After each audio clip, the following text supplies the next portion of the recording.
Hello student, मैं मोहित तोमर आप सभी का आपके प्यारे यूट्यूब चैनल में स्वागत करता हूं। दोस्तों, आज की इस वीडियो का जो हमारा टॉपिक है वह है ऊर्जा। तो दोस्तों, आज की इस वीडियो में मैं आपको ऊर्जा के बारे में बताने वाला हूं कि ऊर्जा किसे कहते हैं।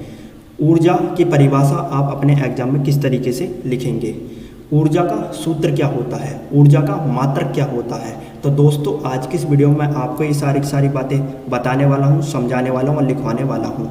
तो दोस्तों, वीडियो शुरू करने से पहले आप सभी से रिक्वेस्ट है, यदि आपने अभी तक हमारे प्यारे यूट्यूब चैनल को सब्सक्राइब नहीं किया है तो दोस्तों सब्सक्राइब कर दीजिए तथा उसके आगे की बेल आइकन घंटी भी प्रेस कर दीजिए, ताकि दोस्तों जब भी मैं नई वीडियो अपलोड करूँ उस वीडियो की नोटिफिकेशन आपको सबसे पहले मिल सके। तो शुरू करते हैं दोस्तों आज की इस वीडियो को।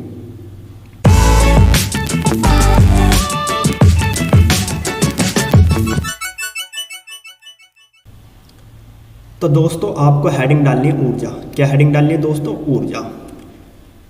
तो दोस्तों देखिए, किसी वस्तु, मशीन, मनुष्य अथवा अन्य जीव द्वारा कार्य करने की क्षमता को ऊर्जा कहते हैं।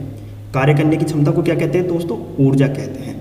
दोस्तों देखिए, यदि कोई मनुष्य, मशीन या वस्तु कार्य करती है तो कार्य करने के लिए जो शक्ति, जो बल खर्च होता है उसी को हम दोस्तों क्या कहते हैं? ऊर्जा कहते हैं। उसी को हम क्या कहते हैं दोस्तों? ऊर्जा कहते हैं। दोस्तों, ये जो क्षमता शब्द है ना, ये क्षमता शब्द बल या शक्ति के लिए प्रयोग किया गया है। किसके लिए प्रयोग किया गया? बल या शक्ति के लिए। क्योंकि दोस्तों ऊर्जा का अर्थ होता है बल या शक्ति। ऊर्जा का अर्थ क्या होता है? बल या शक्ति। अब दोस्तों इस बात को एक उदाहरण के माध्यम से, एक एग्जाम्पल के माध्यम से समझिए। जैसे दोस्तों, ये मनुष्य है, ये कार्य कर रहा है। कार्य क्या कर रहा है कि ये जो वस्तु है ना, इस वस्तु को ऊपर ले जा रहा है। तो ऊपर ले जाने के लिए क्या लगा रहा है? इस वस्तु पर बल लगा रहा है या शक्ति लगा रहा है। तो जब मनुष्य इस वस्तु पर बल या शक्ति लगाएगा तो उसकी बल या शक्ति खर्च होगी। तो जो वस्तु पर बल या शक्ति ये मनुष्य लगा रहा है उसी को हम क्या कहते हैं दोस्तों? ऊर्जा कहते हैं। उसी को हम क्या कहते हैं दोस्तों? ऊर्जा कहते हैं। इसका मतलब मनुष्य जो भी कार्य करता है उस कार्य करने में जो बल या शक्ति खर्च होती है या जो बल या शक्ति लगाता है कार्य करने के लिए, उसी को दोस्तों हम क्या कहते हैं दोस्तों? ऊर्जा कहते हैं। क्या कहते हैं दोस्तों? ऊर्जा कहते हैं। तो दोस्तों मेरे हिसाब से आपको समझ में आ गया होगा कि ऊर्जा किसे कहते हैं, ठीक है ना? ऊर्जा आपको अच्छे समझ में आ गया होगा। अब बात आती है कि ऊर्जा की परिभाषा आप एग्जाम में किस तरीके से लिखेंगे।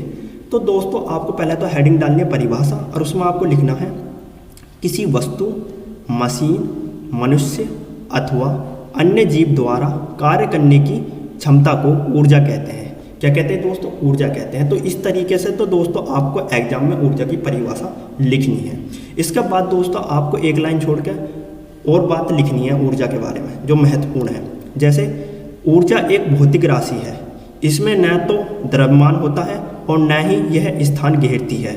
इसका मात्रक जूल या कैलोरी होता है। तो दोस्तों देखिए, ऊर्जा एक भौतिक राशि है।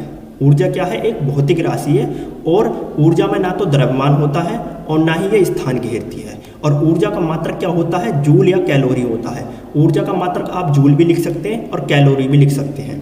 बहुत से एग्जामों में ऊर्जा का मात्रक पूछ लिया जाता है कि ऊर्जा का मात्रक बताइए, तो ऊर्जा का मात्रक क्या है? जूल या कैलोरी। ठीक है दोस्तों। अब बात आती है दोस्तों ऊर्जा के सूत्र पर कि ऊर्जा का सूत्र क्या होता है। तो दोस्तों आइंस्टीन नामक वैज्ञानिक ने ऊर्जा का एक सूत्र दिया था और वह सूत्र था E बराबर mc²। क्या था दोस्तों? E बराबर mc²। अब दोस्तों आप E बराबर mc² का मतलब समझ लीजिए कि E बराबर mc² का मतलब क्या होता है। दोस्तों E का मतलब होता है एनर्जी, और एनर्जी जो शब्द है ये अंग्रेजी का शब्द है और हिंदी में एनर्जी को कहते हैं ऊर्जा। हिंदी में एनर्जी को क्या कहते हैं दोस्तों? ऊर्जा। ठीक है। तो E का मतलब क्या है दोस्तों? एनर्जी, और एनर्जी को हिंदी में क्या कहते हैं? ऊर्जा। तो ऊर्जा को किससे निरूपित करते हैं दोस्तों? E से निरूपित करते हैं। किससे प्रदर्शित करते हैं? E से प्रदर्शित करते हैं। प्रदर्शित और निरूपित करना एक ही बात है दोस्तों। ठीक है। अब दोस्तों m बराबर क्या होता है? तो m बराबर होता है द्रव्यमान। m बराबर क्या होता है दोस्तों? द्रव्यमान। और c बराबर क्या होता है? निर्वात। निर्वात में प्रकाश की चाल। c का मतलब क्या होता है? निर्वात। निर्वात में प्रकाश की चाल। निर्वात का मतलब दोस्तों ऐसा स्थान है जहाँ पर कितनी भी से भारी वस्तु और कितनी सी भी हल्की वस्तु हो, उनका जो द्रव्यमान है या उनके जो भार है वो एक जैसा हो जाता है ना, उसी को निर्वात कहते हैं। ठीक है दोस्तों, उसी स्थान को। और दोस्तों निर्वात में प्रकाश की चाल कितनी होती है? 3 × 10⁸ मीटर प्रति सेकंड होती है। निर्वात में प्रकाश की चाल कितनी होती है दोस्तों? 3 × 10⁸ मीटर प्रति सेकंड। दोस्तों यहाँ से भी एक नंबर का प्रश्न या क्वेश्चन बन जाता है कि बताइए निर्वात में प्रकाश की चाल कितनी होती है, तो आपको बताना 3 × 10⁸ मीटर प्रति सेकंड। तो दोस्तों आपको E = mc² सूत्र लिखने के बाद आपको आगे लिखना है जहां m = द्रव्यमान और c = निर्वात में प्रकाश की चाल। और निर्वात में प्रकाश की चाल कितनी होती है? 3 × 10⁸ मीटर प्रति सेकंड। ठीक है। अब दोस्तों आप कहेंगे कि ऊर्जा के अंदर तो द्रव्यमान तो होता नहीं है, ना ही वो स्थान घेरती है, फिर m का मतलब द्रव्यमान क्यों है? तो दोस्तों देखिए, जब द्रव्यमान, जो भी वस्तु का द्रव्यमान होगा, जब उसकी गुणा निर्वात में प्रकाश की चाल से होगी, तो जो उस वस्तु का जो द्रव्यमान है ना, वो बिल्कुल खत्म हो जाएगा, वो पूर्ण ऊर्जा में बदल जाएगा। जो उस वस्तु का जो द्रव्यमान है पूर्ण ऊर्जा में बदल जाएगा। ठीक है ना दोस्तों? ठीक है ना?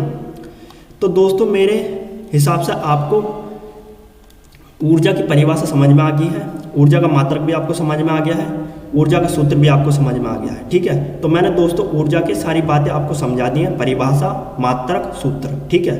तो दोस्तों यदि आपको मेरी ये वीडियो पसंद आई है तो लाइक, सब्सक्राइब, शेयर जरूर कीजिए। दोस्तों आपको हमारी वीडियो देखने का बहुत बहुत धन्यवाद।